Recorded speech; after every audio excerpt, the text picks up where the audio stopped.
All right, folks, with conference tournaments basically wrapped up, we are looking forward now to the NCAA baseball tournament. To help me do that, Matt McGavic from Sports Illustrated. For my money, Matt covers Louisville baseball better than anybody in town. He does a dogged job. So, Matt, let's start with the obvious here, is that Louisville loses to Clemson, goes 0-2 in the ACC tournament in Charlotte. Quick look at their resume: 32-24 on the season, 16-14 in ACC regular season play. I just said they went 0-2 at the ACC tournament. The RPI is 61. So let's start with the easy question. What do you think? Are they in or are they not when Monday rolls around? Looking at the overall body of work now, I would venture to say that they are most likely out, and I don't think it's really particularly close. I mean, Historically, you would think that 500 in ACC play or above, that's been traditionally the benchmark for ACC teams to get in. There have been a couple outliers over the last decade or so of teams at that mark that haven't gotten in, but more often than not, that's sort of been like an unofficial benchmark for ACC teams to get in.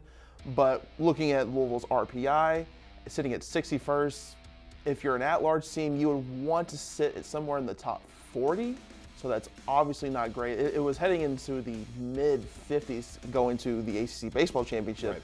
So for Louisville, what they absolutely had to do to even be considered for an at-large was go 2-0 in pool play, and they went the exact opposite. So I think it's not going to be particularly close, unfortunately. And that would be the third time in the past 4 years that Louisville baseball has not made the NCAA tournament. That was really kind of unheard of for the Dan McDonnell era.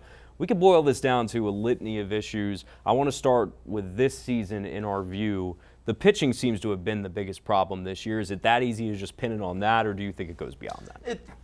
It's arguably the biggest symptom as to where this season has gotten to at this point. I mean, you can kind of look at the defense and the fielding and the hitting. While the hitting's been good, it's been sort of inconsistent at time. Like today's game against Clemson, they score 6 runs in the first 4 innings, only score 1 in the final 5. The defense, while it's gotten better over the last 3 to 4 weeks or so, it was, when you look at their fielding percentage, I think it was the worst in the Dan McDonnell era. And then you finally get to the pitching. When you think of the Louisville baseball program under Dan McDonnell, you think of a program that is primarily anchored by their pitching. You have some home run hitting guys, but more often than not, Louisville has always been a team that has no problem wanting to take you 2-0, 3-1, 5-3, somewhere in that ballpark. But post-COVID, I'm not sure what entirely went wrong there, but ever since then, it seems like pitching has not been nearly the same. Last year, it got a little bit better, which allowed Louisville to get into the NCAA tournament after having subpar hitting.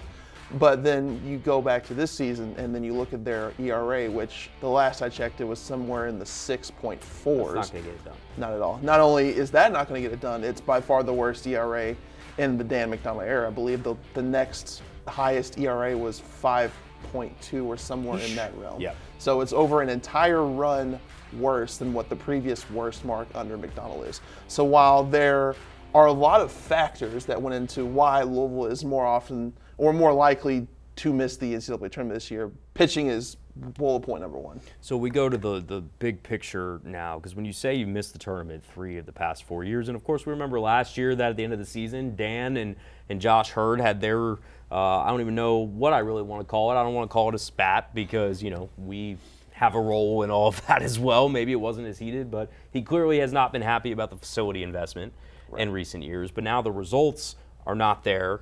On top of it, all of that adds up to what needs to be done to get this program back on track. I think if you ask me, at bare minimum, I think Louisville, the most obvious thing would probably be to part ways with pitching coach Roger Williams. Now, that's not going to be an easy thing to do because Roger Williams has been a staple of the Dan McDonnell era of Louisville baseball. He's been there since day one. He's been the most constant thing of the entire program outside of Dan McDonnell himself. But then you look how pitching has really progressed since the COVID era. It doesn't seem like it's getting any better, despite Louisville continuously bringing in top 20, top 15, top 10 recruiting classes, and things still are not getting better. I think you have an overall sample size to say that, okay, it might be in the best interest of the program to, despite 17 years, or 18 years, excuse me, being as the pitching coach, for Louisville to look somewhere else there. And I think at this point for a guy like Dan McDonnell, who has had the level of success he has had, building this into what has traditionally been one of the strongest programs in college baseball, a consistent contender to not only go to Omaha but try to get that first national championship.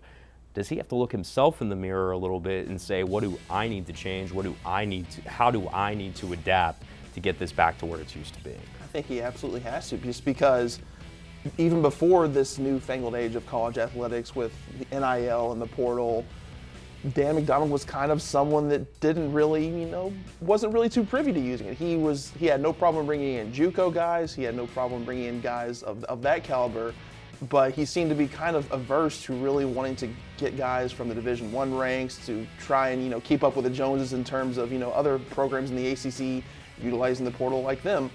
And even this year, when they did bring in some guys for the portal, but their top portal get was a D2 guy. They brought in an infielder over from Marist. It's not, while in a vacuum they are good portal gets and they did perform very well, it's not what you would expect from a ACC baseball powerhouse. Sure. If you're going to be competitive in this day and age, you need to use the portal as a viable option to be competitive. You can't use it as kind of like an afterthought, like it seems that Dan McDonald has kind of done over the last couple of years. So, I mean, the way this season has gone, that's got to be something that he has to really take into account. What rings to me is I think the SEC is consistently probably the best conference in college baseball, Yes. but the ACC is not a slouch whatsoever. There's plenty of strong programs in there, but if you're going to remain in that upper echelon, if you want to compete to win that first national championship, then the investment, not only from the NIL standpoint, the portal standpoint,